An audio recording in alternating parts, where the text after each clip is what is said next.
अंततः मेरी कामना पूरी हुई भैया।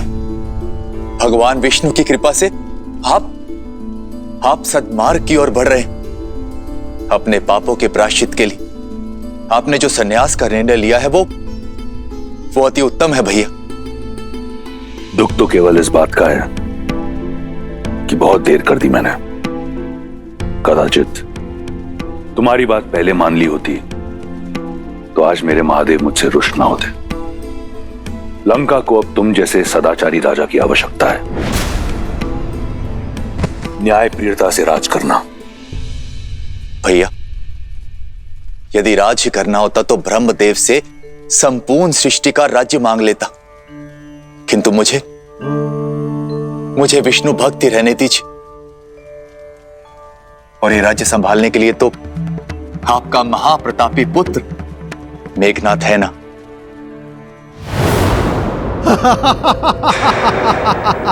अद्भुत लग रहा है। लंका में विदूषकों की सभा हो रही है।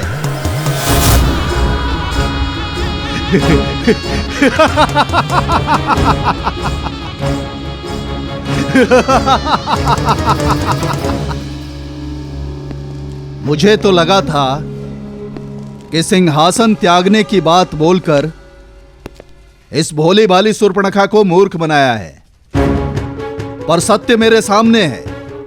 कभी कल्पना भी नहीं की थी कि रावण को कभी सन्यासी वेश में देखूंगा। केवल वस्त्रों से नहीं, आत्मा से भी मैं संन्यास स्वीकार कर चुका हूं विद्युत जीवा।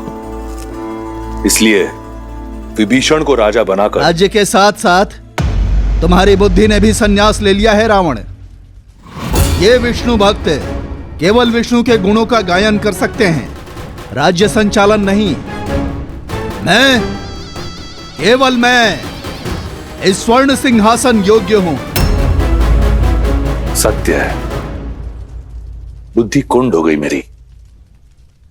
सबसे योग्य पात्र मेरे समक्ष है और मैं उसे पहचान नहीं पाया। चलो, दुर्घटना से देर भली। विद्युत जीवा, लंका का सिंहासन तुम्हारी प्रतीक्षा कर रहा है।